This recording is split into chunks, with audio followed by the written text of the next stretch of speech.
Welcome to Positive Atheism English channel.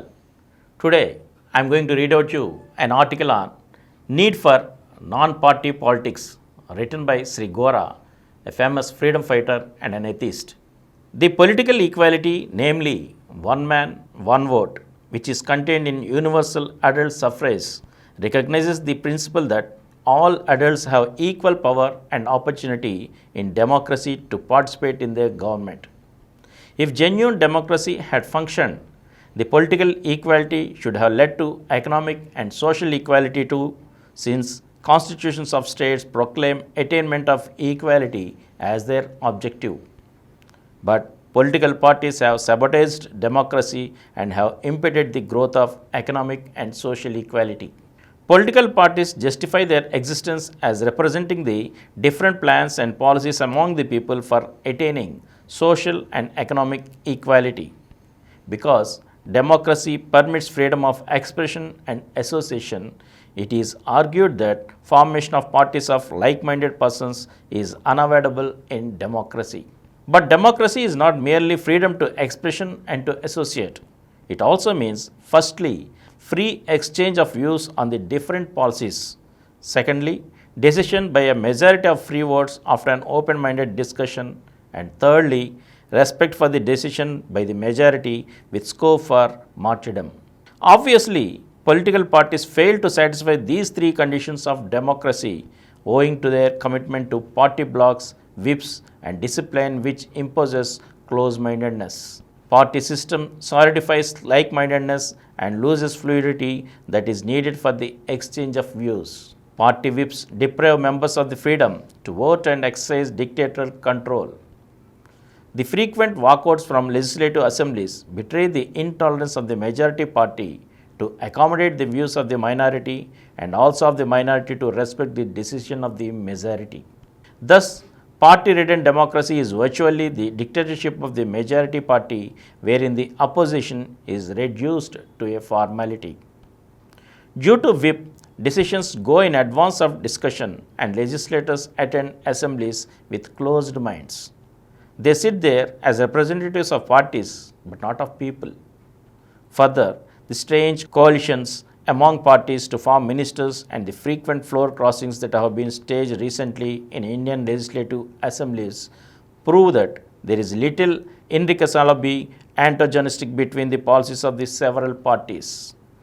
When they can come together for capturing governmental power, why can't they come together for serving common people?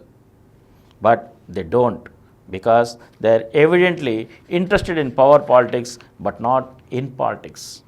They invest huge amounts of money into election campaigns in order to recover 10 times the investment by using the revenues of the government for personal gain instead of benefiting the citizens.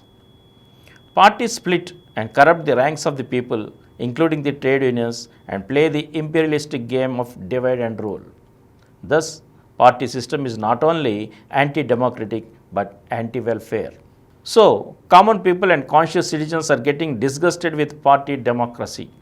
They are leaning to naked dictatorship in preference to false democracy. They are prone to exchange personal freedom for food and honest living. But the situation is not so desperate. Democracy can still be saved if it is freed of political parties. It is not difficult either. For most of the constitutions, and particularly the Constitution of India, contain no reference at all to political parties. Workings of parties are convictions that feed and grow upon the ignorance and inertia of people. They are not statutes with legal sanction. Their force of usage is vitiated by the scope for corruption. So, by rigorous propaganda, re-education of the masses, and by planned political action, it is possible to replace the conventions of the party system with real democratic practices. Already, the popularity of independent candidates and the demands for all party conventions are posing alternatives to the party system. But these alternatives are not wholly partyless. They are trends of liberalism within the party fold.